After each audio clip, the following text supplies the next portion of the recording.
ഈ സോൾജർ അറിയാതെ ലാൻഡ്മൈനിൽ കാൽ വെച്ചതിനാൽ കഴിഞ്ഞ 27 മണിക്കൂറായി ഒരേ സ്ഥലത്ത് നിൽക്കുകയാണ്. കാല് വീർത്ത് ചീഞ്ഞു തുടങ്ങി. മൈൻ പൊട്ടിയില്ലെങ്കിലും ദാഹിച്ചു മരിക്കുമെന്ന അവസ്ഥ. അപ്പോഴേക്കും ഒരു വലിയ മണൽക്കാറ്റ് അവിടെ ഉണ്ടാകുന്നു. അവൻ പെട്ടെന്നൊരു സ്കാർഫ് കൊണ്ട് മുഖം മറച്ച് തൻ്റെ റൈഫിൾ കൊണ്ട് നിലത്ത് കുത്തി ഉറച്ചു നിന്ന് അതിനെ അതിജീവിക്കുന്നു. രാത്രിയായപ്പോൾ പെട്ടെന്നൊരു ചെന്നായ അവൻ്റെ അടുത്തേക്ക് വന്നു. അവൻ റൈഫിൾ കൊണ്ട് അതിനെ വെടിവെച്ചു. പക്ഷേ അതൊരു കൂട്ടം ചെന്നായകളുണ്ടായിരുന്നു. അവർ ഓടുന്നതിന് പകരം കൂടുതൽ അടുത്തേക്ക് വന്നു. അവൻ്റെ വെടിയുണ്ടകൾ തീർന്നിരുന്നു. അതിലൊരു ചെന്നായ മൈനിൽ കാൽ വെച്ചു. ആ സ്ഫോടനത്തിൽ മുഴുവൻ കൂട്ടവും പേടിച്ചോടി. ക്ഷീണിച്ചിരുന്നു. ഇനി 10 മണിക്കൂർ കൂടി വെയിറ്റ് ചെയ്താൽ റെസ്ക്യൂ ടീം എത്തും. അതുകൊണ്ട് ഫാമിലിയുടെ ഫോട്ടോ നോക്കി അവൻ പിടിച്ചു നിന്നു. അങ്ങനെ രക്ഷാസംഘം ആ മരുഭൂമിയിലെത്തി. പക്ഷേ മരുഭൂമി വലുതായതുകൊണ്ടും ചുറ്റും മൈനുകൾ ഉള്ളതുകൊണ്ടും അവർക്ക് കറക്റ്റ് ലൊക്കേഷൻ കണ്ടുപിടിക്കാൻ പറ്റുന്നില്ല. വ്യക്തമായ സിഗ്നൽ ഇല്ലെങ്കിൽ തിരിച്ചു പോകേണ്ടി വരുമെന്ന് കമാൻഡർ പറഞ്ഞു.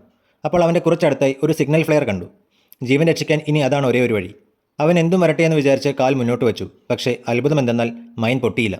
പേടിച്ചു വരേണ്ട അവൻ പതിയെ ആ മണൽ നീക്കി നോക്കിയപ്പോൾ അതൊരു മൈൻ ആയിരുന്നില്ല. പകരം അതൊരു പഴയ ടിൻ ക്യാൻ ആയിരുന്നു.